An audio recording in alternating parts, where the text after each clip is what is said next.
नहीं, आ जा बेटा, लेट हो जाता, कल की छुट्टी नहीं है ना, कल आना। Natural number by R equal to,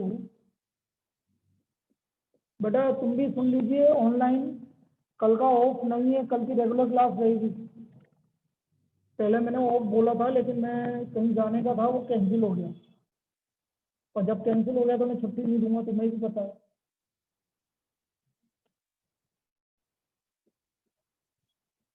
x is a natural number less than 4, less than 4,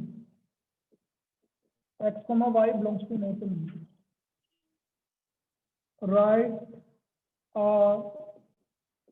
domain and range. हमें इसका डोमेन और रेंज निकालना है। Right its domain and range.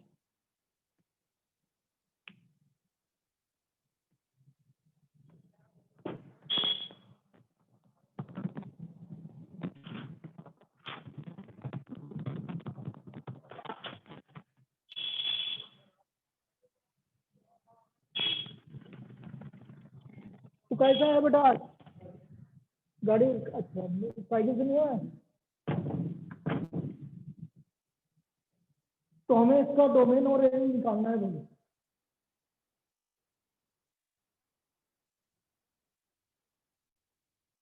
कैसे निकालेंगे इसका, समझिए भाई। y equal to X plus 5 है, और x की value less than 4। Less than 4 कौन कौन सा होगा बेटा?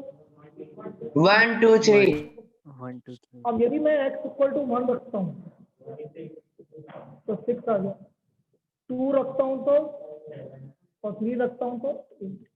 ये आपका आर आ गया। x इक्वल टू 1 रखता हूँ तो y 6 आ गया, x इक्वल टू 2 रखता हूँ तो y 7 आ गया, और x इक्वल टू 3 रखता हूँ तो y 8 आ गया। डोमेन आ गया आपका 1 2 3। डोमेन इज 1 2 3, और रेंज आ गया आपका 6 7 8। रेंज आ गया हमारा 6 7। तो ये इसका हमारा डोमेन और रेंज आ गया। This is the domain and range.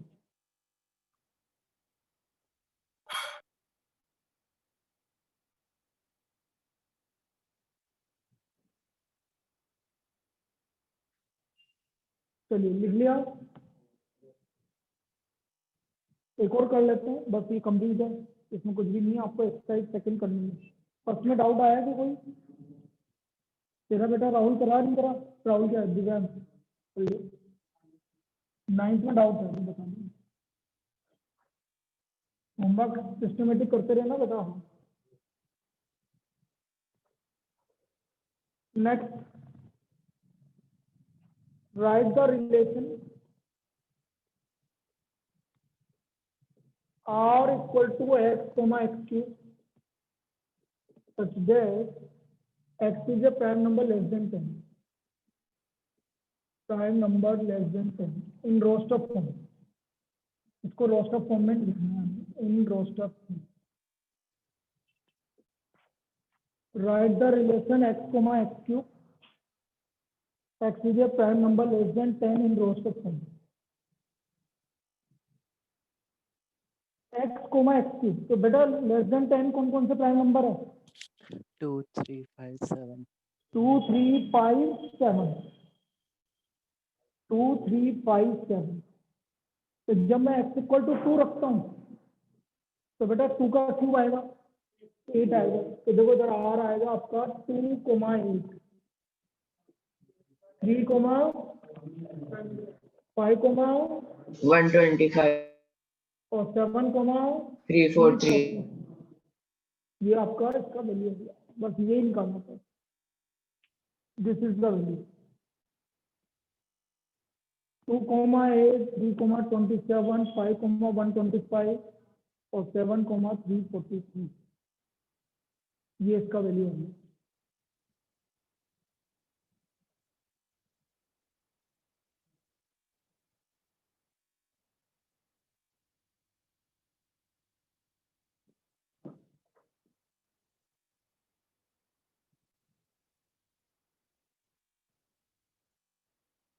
अब आ जाइए भाई हमारा सबसे इम्पोर्टेंट टॉपिक। अच्छा तो 9th पूछना पहले। 9th में क्या था बेटा?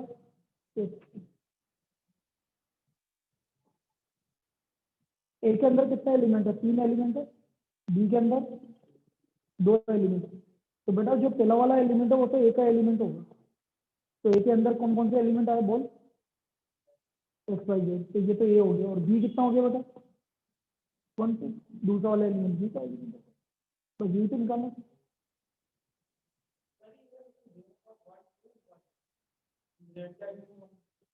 क्या क्या? एक ही बार लिखते हैं ना, 2 बार थोड़ी लिखते हैं। अपन 1 को चाहे 10 बार लिखने काउंट तो एक ही बार होगा। तो 2 ही तो एलिमेंट होगा। आ गया समझ? पक्का? फंक्शन। अब ये हमारा सबसे इंपॉर्टेंट टॉपिक है भाई, function. Function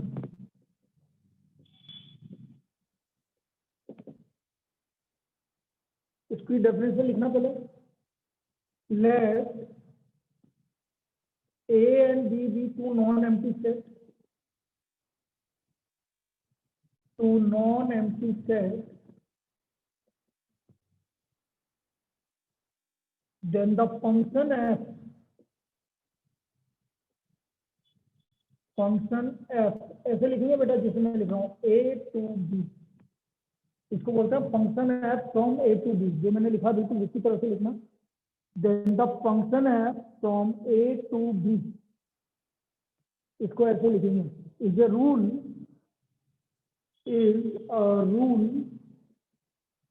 that associates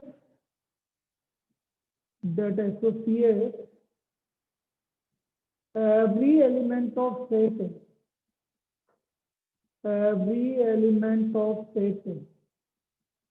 to some elements of set B, and this association must be unique.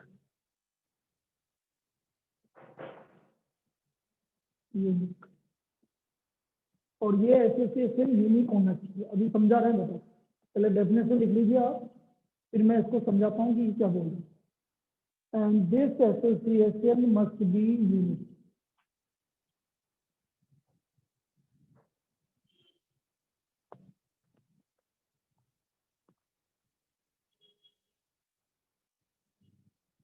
तो हम क्या बोल रहे हैं? ए और बी दो नॉन एम्प्टी सेट है।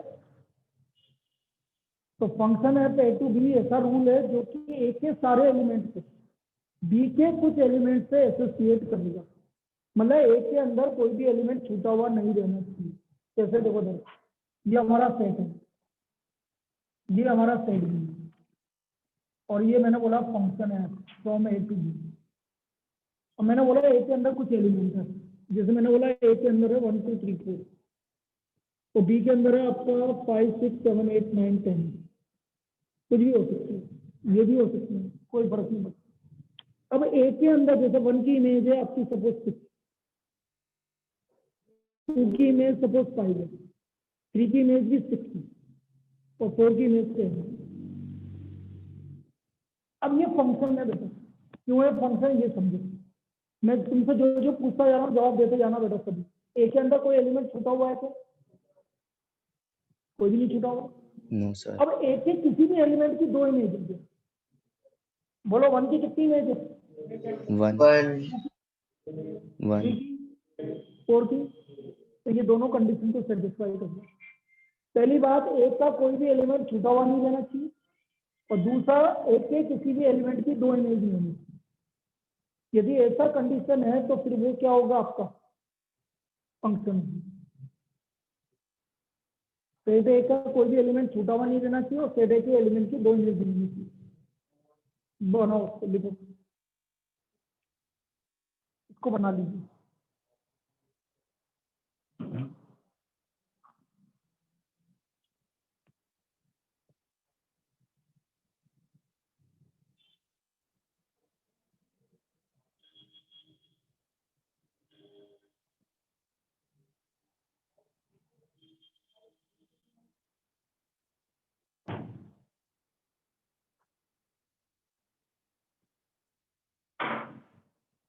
तो बेटा ये जो मैंने एग्जांपल दिया है ये फंक्शन का एग्जांपल, सेट ए का कोई भी एलिमेंट छूटा हुआ नहीं रहना चाहिए और सेट ए की किसी भी एलिमेंट की 2 इमेज नहीं होनी चाहिए, तो फिर ये फंक्शन होगा।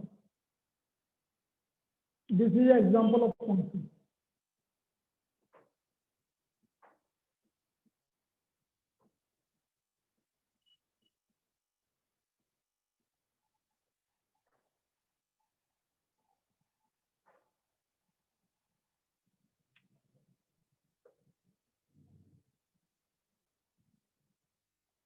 संडे का टेस्ट का टाइम 12 से 1 रख लो,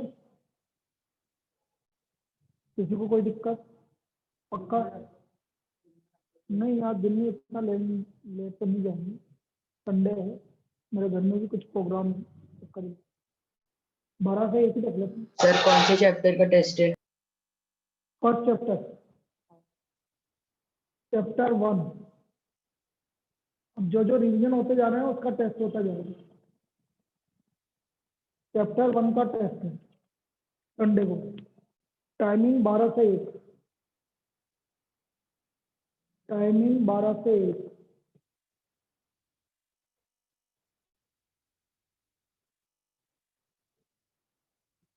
बनानी है सबने? अब मैं एग्जांपल होता अब अच्छा कौन फंक्शन नहीं होगा उसका एक एग्जांपल दे देता हूँ तुम्हें। Example of not a function.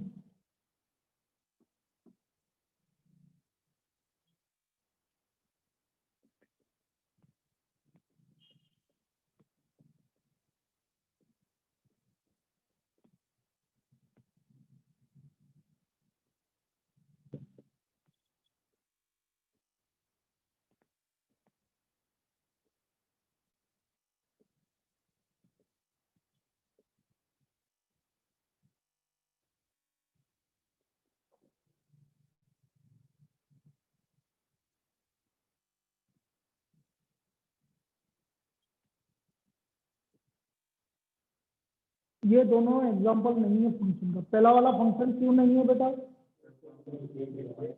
क्योंकि 4 किसी से भी रिलेटेड नहीं है, 4 की कोई इमेज नहीं है। दूसरा वाला फंक्शन क्यों नहीं है? क्योंकि 2 की कितनी इमेज है? 2 इमेज। तो यहाँ पर आपको बोला जाए नॉट ए फंक्शन बिकॉज 4 है नो इमेज। इसका रीजन, इसका आपका रीजन 4 की कोई भी इमेज नहीं है। Not a function because 2 has 2 image, 4 and 6। ये इसका रीजन है दोनों का, ये बना लीजिए। तो ये नॉट ए फंक्शन का आपका रीजन आ गया। अब इसमें आगे हम बात करते हैं domain, codomain and range of a function. Next topic.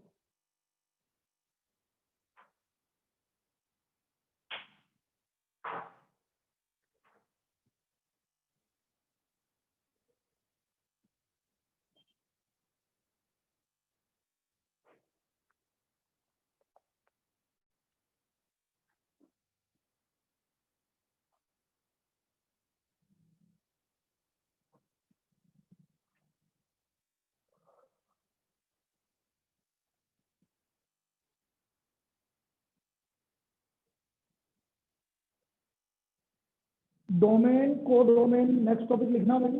Domain, codomain and range of function. Domain, codomain and range of function.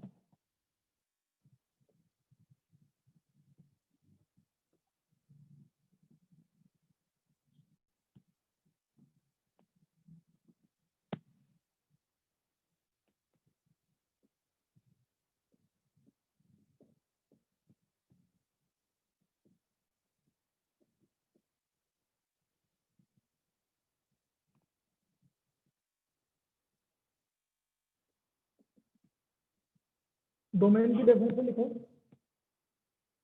If the function is from A to B, आप डायरेक्ट ऐसे लिखोगे एफ से from A to B, then set A is called domain of, it's called domain of function है। Set क्या कहलाएगा? Domain कहलाएगा। जैसे example, मैंने कोई भी एक फंक्शन डिफाइन कर दिया ए बी, जैसे 1 2 3 4 5 6 7, ये एक फंक्शन है भाई, सबकी अलग अलग इमेज है, ये एक फंक्शन है। इसका डोमेन क्या होगा भाई? 1 2 3, दिस इज द डोमेन। इसका डोमेन आ गया आपका 1 2 3, only 5 answer. So this is the domain of this function.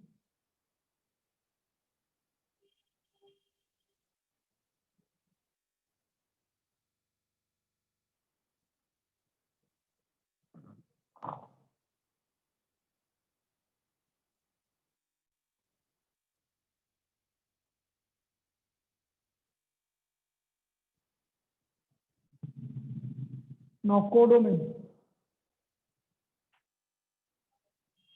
Codomain. अब मैं कोडोमेन की डेफिनेशन लिख रहा हूँ, ये लो चेंज कर लीजिए भाई, पूरा लिखिए दोबारा। कोडोमेन आ गया इसका 4 5 6 7। Set B is called codomain. The codomain की डेफिनेशन क्या हो गया? If set is from A to B, then the set B is called codomain. तो सेट बी को हम कोडोमेन बोलेंगे।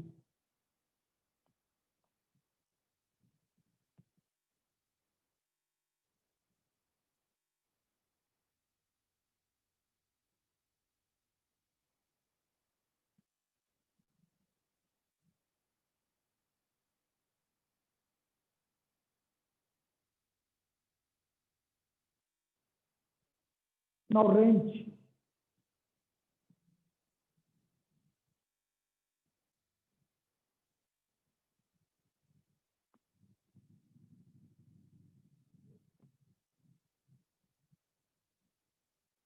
देख तो हमें ना बदली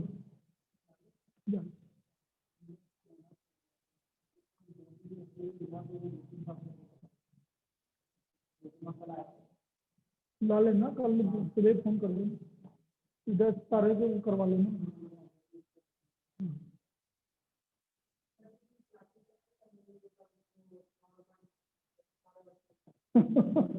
इस साल नहीं चालू, नहीं चालू होगी, नहीं चालू होगी ना, पता है ना, इस सेशन में नहीं चालू होगी, अप्रैल से चालू होगी। अभी अप्रैल तक तो चालू हो जाएगी, अप्रैल तक तो दिक्कत। चलिए रेंज,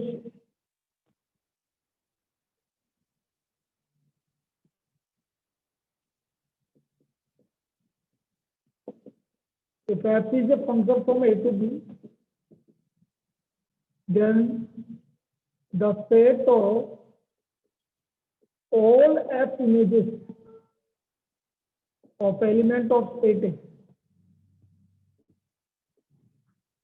is called range.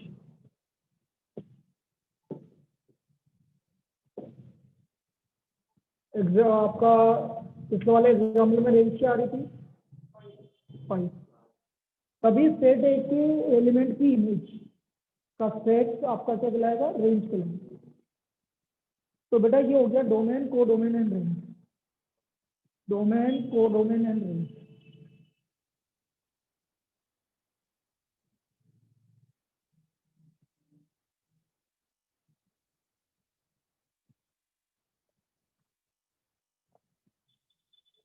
इस बार पहले मैं ग्राफ बताऊंगा बेटा, ऑनलाइन पहले ग्राफ बताएंगे इस बार, ताकि आपको डोमेन, कोडोमेन और रेंज निकालने में आसानी रहे। पहले एक प्रॉब्लम करवा रहा हूँ और तुमसे पूछ रहा हूँ कि भाई फंक्शन है कि नहीं है, और है तो डोमेन, कोडोमेन, रेंज क्या है, मतलब डोमेन एंड रेंज क्या है। आपको फंक्शन है, फंक्शन जो फंक्शन नहीं होगा वो रिलेशन तो होगा ही नहीं। जैसे एग्जांपल मैंने बोला है a इक्वल टू, मैंने बोला 1 3 1 5 2 5, क्या ये फंक्शन है? No sir. क्यों नहीं है फंक्शन? सर 1 की 2 इमेजेस। 1 की 2 इमेज वाली, तो आपको लिखना पड़ेगा F A is not a function because element 1 has 2 images 3 and 5, 3 and 5, element 1 की 2 इमेज है 3 और 5, ये पहले का आंसर है। एलिमेंट 1 है 2 images 3 and 5, इसलिए ये फंक्शन नहीं है।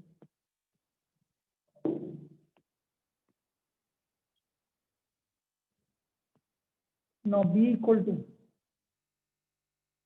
2 1 4 2 6 3 8 4 10 5 12 6 14 7, क्या ये फंक्शन है? तो b is a function because every element has distinct image, every element has unique image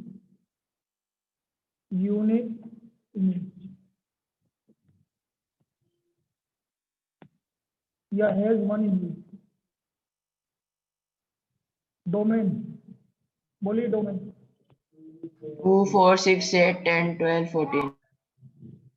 14 codomain नहीं लिख सकते हैं हम, क्योंकि हमें कुछ भी नहीं गिवन है। रेंज है आपका 1 2 3 4 5 6 7, ये आपका रेंज है। तो ये डोमेन और रेंज हो गया। तो domain and range.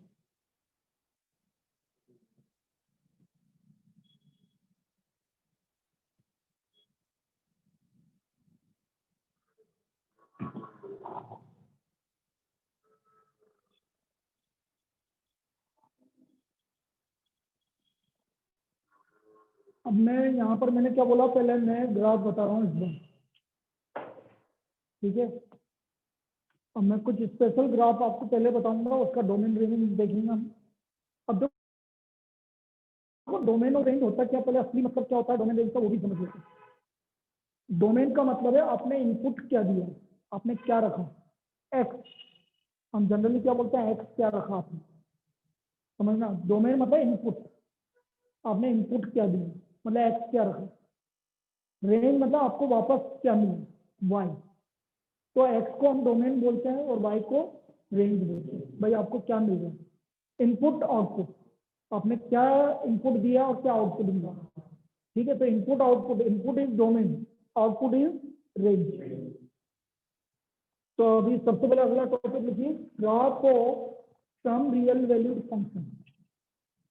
Graph of some real valued function, कुछ रियल वैल्यूड फंक्शन का ग्राफ। क्या क्या ग्राफ बनेगा आपका,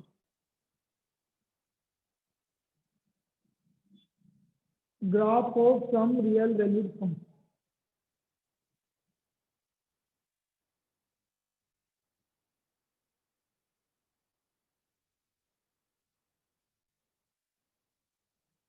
पहला कांस्टेंट फंक्शन, कांस्टेंट फंक्शन। और constant function f from r to r मतलब real number to real number. r किसको डिनोट करता है, real number to real number. Is defined by fx equal to k, k belongs to r। k कोई भी एक constant है जो कि किसको बिलोंग कर रहा है, r को बिलोंग कर रहा है। fx इक्वल टू k, बेटा fx equal to k, fx मतलब y, समझना। fx को क्या बोलते हैं, y। तो y इक्वल टू k मतलब जैसे example y equal to 1, y equal to 2, तो ये कांस्टेंट है, ठीक है। अब इसका ग्राफ क्या बनाएंगे हम, देखो इधर जनरल ग्राफ इसका ऐसा बनेगा, ये आपकी एक्स एक्सिस और ये वाई एक्सिस, ये ओरिजिन है। तब y इक्वल टू के मैंने ये मान लिया, तो y equal to K is a line, F X equal to K. भाई के की वैल्यू के ऊपर डिपेंड करेगा। अभी अभी मैंने के की वैल्यू सपोज पॉजिटिव माना है तो ऊपर बन रहा है ये, ठीक है। एफ एक्स इक्वल टू के, ये बनाइए, फिर मैं लिखवा रहा हूँ उसके बाद।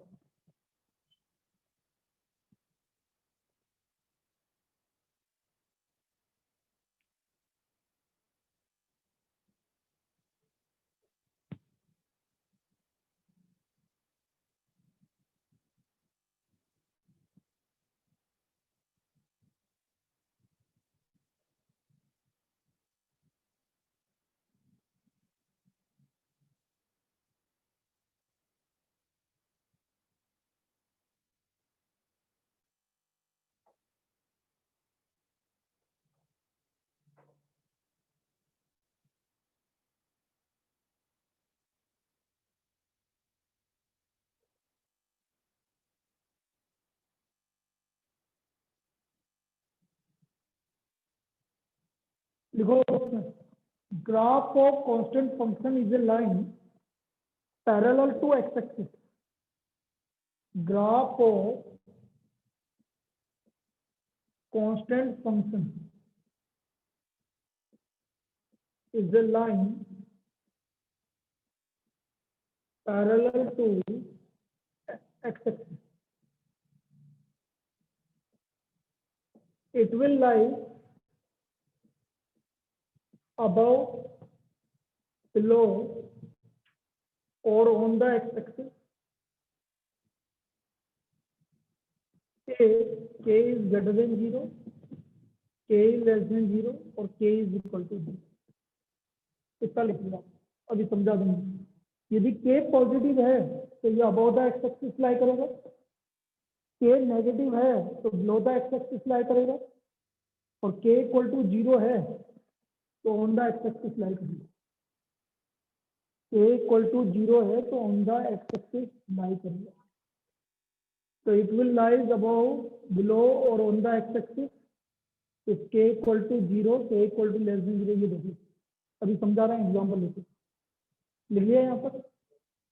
अब जैसे मैं आपसे बोल रहा हूँ F X equal to, suppose मैंने बोल दिया 3, तो बेटा F X equal to 3 constant function है, तो वो example F X equal to 3, तो ये about the X axis lie करेगा। देखो ये एक्स एक्सिस है, ये वाई एक्सिस है, और एफ एक्स इक्वल टू 3 ये भी लाइन, ये 3 डिस्टेंस आ गया भैया, एफ एक्स इक्वल टू 3 मतलब वाई इक्वल टू 3। तो अबाउट द एक्स एक्सिस, क्योंकि के का वैल्यू क्या रहा है, पॉजिटिव आ रहा है। दूसरा एग्जाम्पल, सपोज मैंने बोला एफ एक्स इक्वल टू -5, अब आपका के का वैल्यू नेगेटिव आ रहा है, तो कहाँ पर लाई करेगा ये F X equal to -5, below the X. ये ओरिजिन है, ये एक्स है, ये वाई है, तो आपका ग्राफ इस तरह का बनेगा, एफ एक्स इक्वल टू -। ठीक है, बनाओ इन दोनों को। तो के का वैल्यू पॉजिटिव है तो अबव एक्स एक्सिस लाई कर रहा है, के का वैल्यू नेगेटिव है तो बिलो एक्स एक्सिस लाई कर रहा है।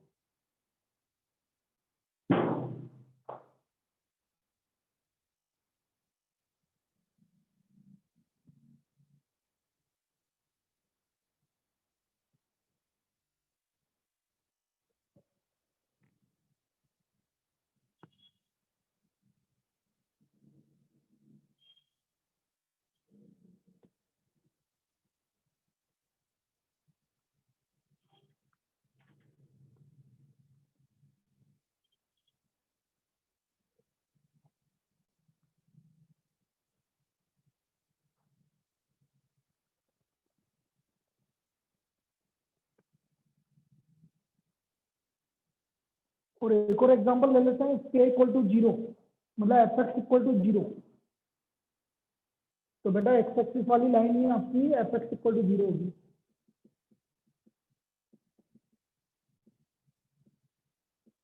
Now this line is F X equal to 0,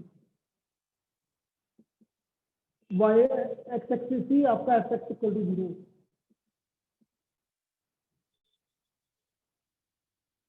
खुद ही होगी, क्योंकि एफ एक्स इक्वल टू 0 मतलब वाई इक्वल टू 0, और वाई इक्वल टू 0 मतलब x axis.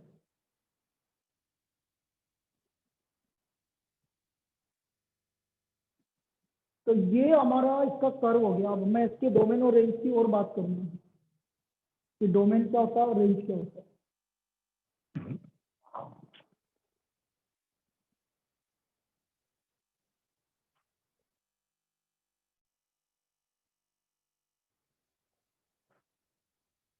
Domain and range.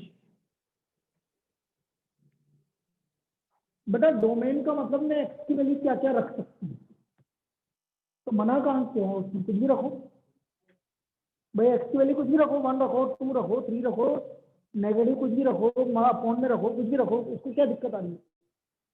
तो एफ डोमेन तो बेटा क्या हो गया, आर, आर मतलब रियल नंबर। अब आप कुछ भी रखोगे तो आपको मिलेगा क्या, जैसे एफ एक्स इक्वल टू के बोला ना मैंने बोला एफ एक्स इक्वल टू के, मैंने एक्स इक्वल टू 1 रखा,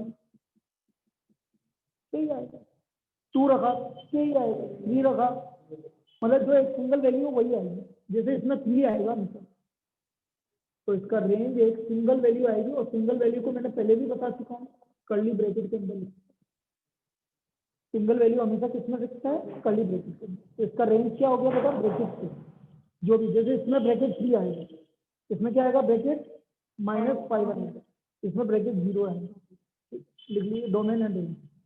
तो this is the domain and range of this function, ये इस फंक्शन की डोमेन और रेंज है, डोमेन आर है और रेंज के है, डोमेन आर रेंज, समझ में आ गया डोमेन रेंज। तो ये हमारा पहला फंक्शन था, constant function, this is a constant function.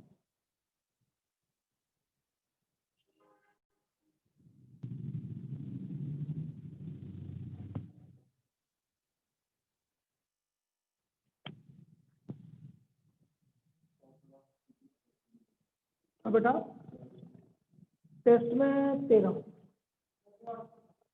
Marks, 1 marks के 4 आएंगे, 2 मार्क्स के 3 आएंगे, फिर 3 मार्क्स का होंगे और 1 5 मार्क्स का, टोटल 30 मार्क्स का होगा। आपका यही पैटर्न हो गया अब आजकल, भाई सबको बता देता हूँ, आपके अब पैटर्न चेंज हो गया है, 1 मार्क्स, 2 मार्क्स, 3 मार्क्स, 5 मार्क्स। नहीं नहीं, मैं जैसे 3 आएंगे मेजर में, मतलब वो 80 मार्क्स के पेपर में 3 आएंगे, लेकिन अभी एक ही देंगे। नहीं नहीं नहीं, अब तो बढ़ गया, बस लिखना है और केस स्टडी करनी है, और केस स्टडी आपके इंक्लूड होगी, ऑप्शन वाले हट गए, लेकिन केस स्टडी में ऑप्शन वाले आएंगे, 2 क्वेश्चन आएंगे केस स्टडी वाले, 5 में से 4 करने, 5 में से 2 केस स्टडी आएंगी, मतलब 2 केस स्टडी आएंगी, हर एक में 5-5 क्वेश्चन होंगे, उसमें से आपको 4-4 करने, और ये आपके ऑप्शन वाले होंगे, एमसीक्यू केस स्टडी, बाकी कोई भी एमसीक्यू नहीं है, डायरेक्टली आपको आंसर लिखना है, पहले आपके एमसीक्यू थे अब बढ़ा दिए, अब इसमें इसमें कोई दिक्कत नहीं, इसमें तो आपको केस स्टडी में एमसीक्यू आने में कोई दिक्कत नहीं, ये तो पूरी केस स्टडी के ऊपर ही क्वेश्चन थे, तो इसलिए दिक्कत नहीं, औरों में क्या आते थे तो फिर दिक्कत होती। चलिए ये हमारा पहला फंक्शन हो गया भाई, constant function.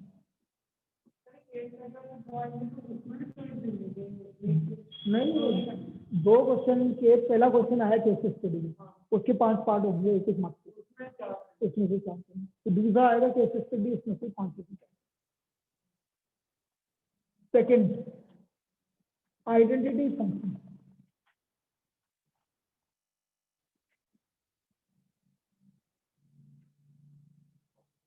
Identity function, identity function है from R to R, identity function f from R to R is defined by fx equal to x, x belongs to R. fx equal to x, x belongs to R. Identity function f from R to R given by fx equal to x, x belongs to R. x R को belong कर रहा है।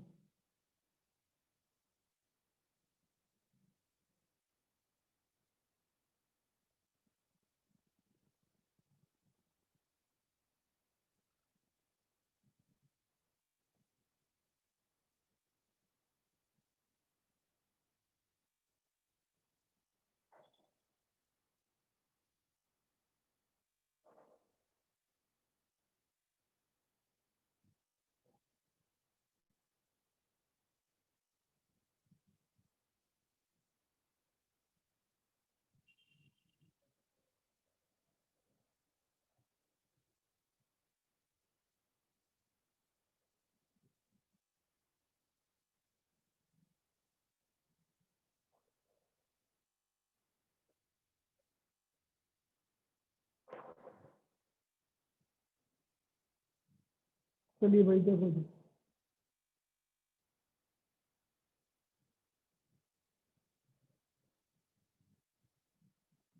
अब इसका graph कैसे बनेगा ये समझो भाई। F X equal to X का मतलब है जो आपने रखा वही मिला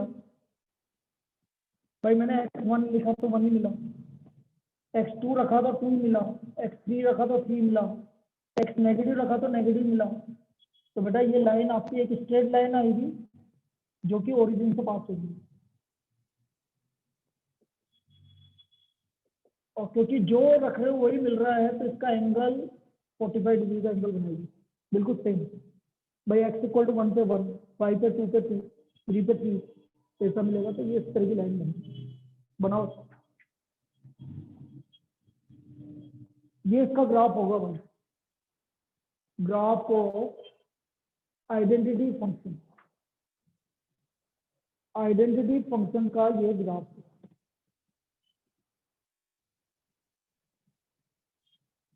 डोमेन भाई आपने एक्स क्या रखा तो कुछ भी रखो, क्या दिक्कत आ रही है उसको, और जो रखने पर वही मिला मतलब रेंज भी आ, जो रखोगे वही मिलेगा।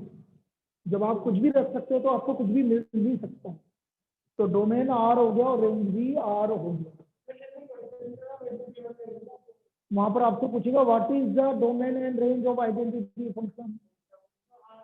हाँ रियल नंबर लिखना पड़ेगा आ रहा, कैसे आएगा क्वेश्चन। व्हाट इज, ना ना ना ना वो रियल नंबर थोड़ी है आर। आर तो बेटा ये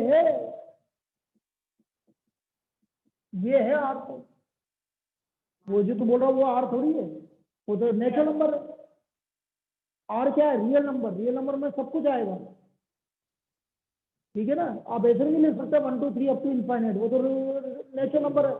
कर्ली ब्रैकेट रियल नंबर हमेशा इससे डिनोट होगा, इससे डिनोट होगा ओपन इंटरेस्ट, ठीक है। और जो इंडिविजुअल एलिमेंट है वो नेचुरल नंबर और होल नंबर, ये दो होते हैं इंडिविजुअल एलिमेंट, होल नंबर और नेचुरल नंबर और इंटीजर, ये तीन को आप कर्ली ब्रैकेट से डिनोट कर सकते हैं, बाकी को नहीं करेंगे आप, याद रहेगा अब, ठीक है।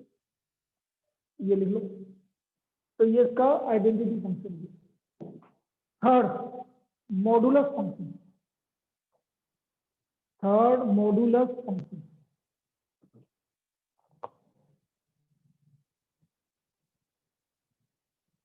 जनरली स्टूडेंट क्या करता है मैं वो आपको बताता हूँ, देखो जैसे कभी आ गया आंसर एक्स की गर्दन की,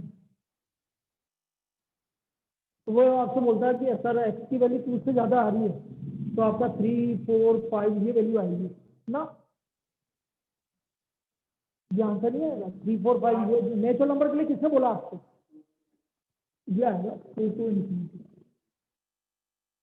तो 2.0000001 भी आएगा, 2.1 भी आएगा, 2.2 भी आएगा, सारे रियल नंबर आएंगे। तो ये गलत है जो मैंने पहले लिखा, आई ना बात, ये समझने वाली बात। थर्ड लिखिए modulus function, modulus function.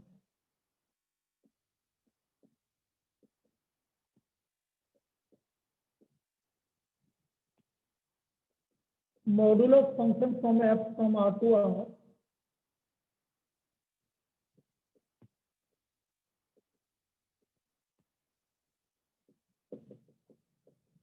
is defined by fx equal to modulus x. This is x if x is greater than equal to 0 minus x if x is less than 0. देखो मैं अभी समझा दूंगा। This is modulus x function, modulus function.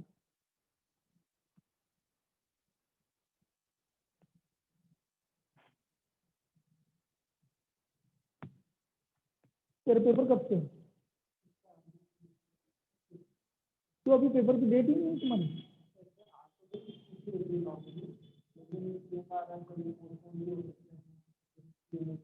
नहीं नहीं अब कहाँ पढ़ेगा ICA में?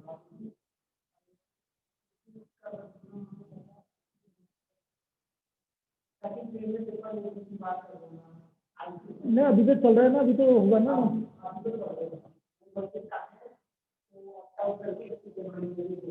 हाँ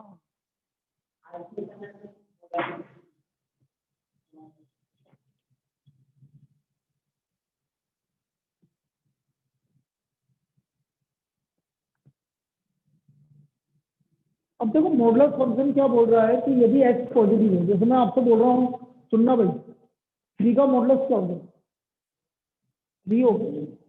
मॉडुलस क्या करता है, नेगेटिव वैल्यू को पॉजिटिव वैल्यू में कन्वर्ट कर देता है। तो 3 का मॉडुलस क्या होगा, 5 का, 7 का, मतलब जो पॉजिटिव है उसका वही का वही रहेगा, इसलिए मैंने एक्स ही लिखा है। ग्रेटर देन इक्वल टू 0 मतलब 0 और 0 से ज्यादा का वही का वही रहेगा। 0 का मॉडुलस 0 ही रहेगा, 1 का मॉडुलस 1 ही रहेगा। लेकिन यदि x नेगेटिव है, -5 का क्या होगा, 5। तो -5 को किससे मल्टीप्लाई करेंगे तब 5 बनेगा, इसलिए वो -x लिखे। जैसे x नेगेटिव है, x की वैल्यू कोई भी नेगेटिव वैल्यू लो आप, -3 ले लिया, तो -3 का मॉडुलस, तो वो x -3 है, उसको आगे माइनस से मल्टीप्लाई करेंगे तभी तो पॉजिटिव आएगा, इसलिए वो -x लिखे। चीजें समझ में आनी चाहिए। फिर कोई बोला सर मॉडुलस तो नेगेटिव होता है, नहीं, ये नेगेटिव कहाँ है, x नेगेटिव है और नेगेटिव से मल्टीप्लाई करेंगे तो पॉजिटिव हो तो रहा है, ठीक है, ये चीज है। तो ये लिखने का रीजन भी है। आया कौन पक्का। बाकी ऑनलाइन में बेटा किसी को दिक्कत, नो सर।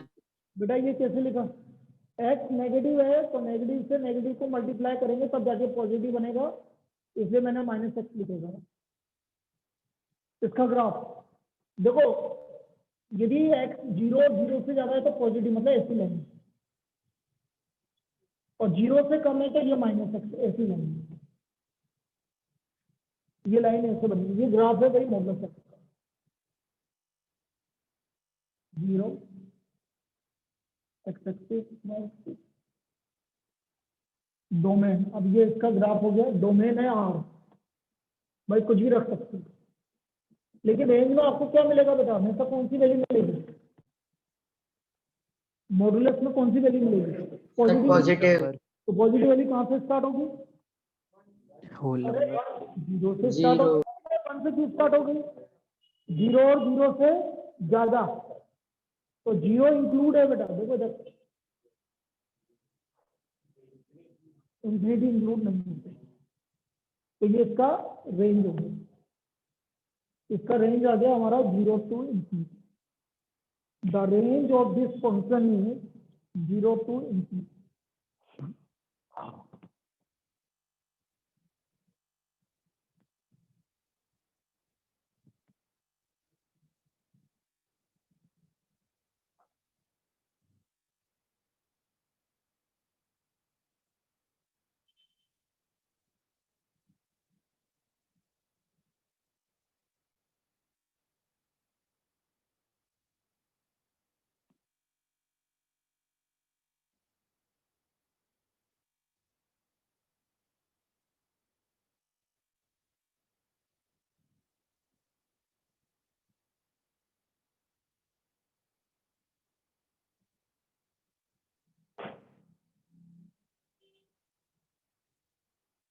बन गया ये।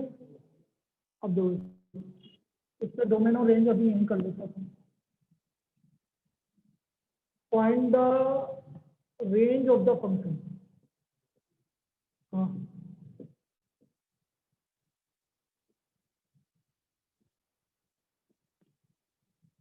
fx equal to minus modulus x। Find the range of the function fx equal to minus modulus x। बेटा डोमेन तो आ रहा है, डोमेन में कभी दिक्कत नहीं आएगी। डोमेन में कहाँ दिक्कत आती है, जब कहीं पे वैल्यू एग्जिस्ट नहीं करता, भाई अपॉन में आ गया कुछ, तो अपॉन में 0 होते वो एग्जिस्ट नहीं करेगा, तो अभी कुछ भी नहीं है, तो अभी तो डोमेन तो आ रहा है, तो डोमेन इसलिए मैंने नहीं पूछा। रेंज देखो, रेंज में क्या है समझना, मॉडुलस फंक्शन का रेंज कैसे निकालेंगे समझना, हमेशा जो भी मॉडुलस है उसको उठाओगे। ये मॉडुलस है, मुझे पता है मॉडुलस एक्स की वैल्यू क्या होती है, ग्रेटर देन इक्वल टू 0 होती है। मॉडुलस की वैल्यू हमेशा ग्रेटर देन इक्वल टू 0, लेकिन उसका आगे क्या लग रहा है अभी, तो मल्टीप्लाई बाय -1। जैसे -1 से मल्टीप्लाई करेंगे तो इनफिनिटी का साइन चेंज हो जाएगा, ये हमारी इनफिनिटी होती है, याद रखना है। इनफिनिटी का साइन क्या हो जाता है बेटा, चेंज हो जाएगा। अब ये आ गया हमारा एफ, इसका मतलब इसका एफ एक्स का किससे कम आएगा, 0 0 से, एफ एक्स मतलब रेंज, की रेंज होगी 0 0 से कम, तो इसकी रेंज होगी minus infinite to zero, minus infinite. This is the range of this function. आया समझ में? कभी भी इनफिनिटी को माइनस से मल्टीप्लाई करेंगे तो इनफिनिटी का साइन चेंज हो जाएगा, ये चीज आपको ध्यान रखनी है। इनफिनिटी को माइनस से मल्टीप्लाई करेंगे तो इनफिनिटी का साइन चेंज हो जाएगा। ये हटा देता हूं, अजीब सा लग रहा है बहुत।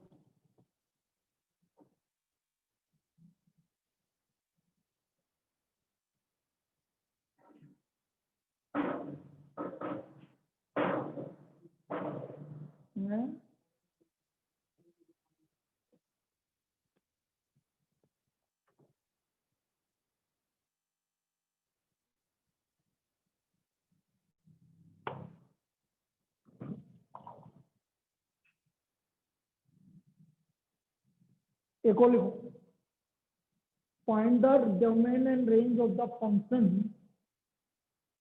find the domain and range of the function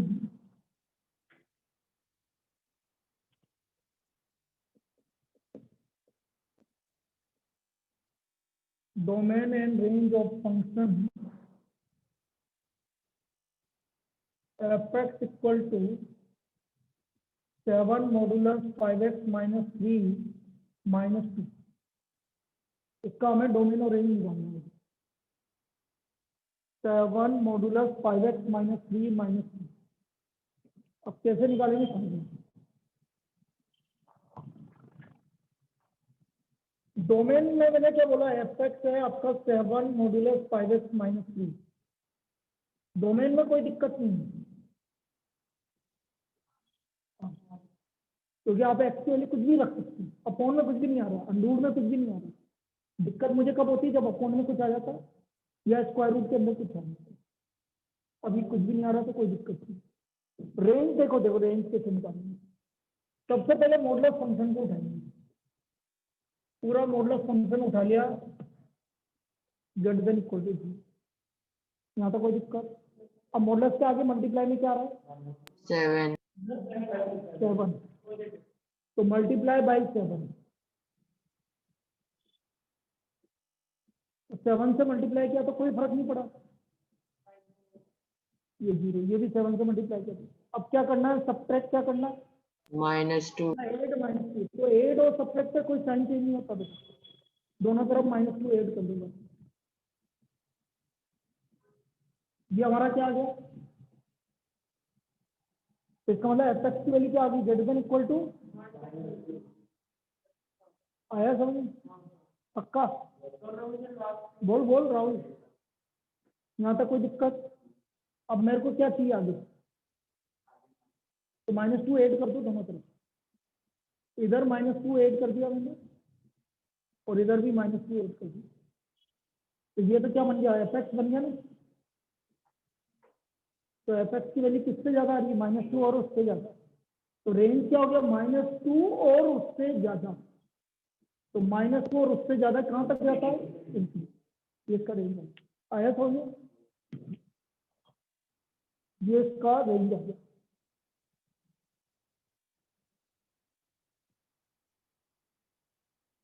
बोला ना, ये बहुत इंपॉर्टेंट टॉपिक है, अभी आराम से करेंगे इसको। अब जैसा आज मैंने 3 कर्व बनाए हैं, तो 3 कर्व पे कल मैं इस पे अभी आगे और प्रॉब्लम बताऊंगा तुम्हें, इस पे कल आगे और प्रॉब्लम करेंगे अपन, ठीक है।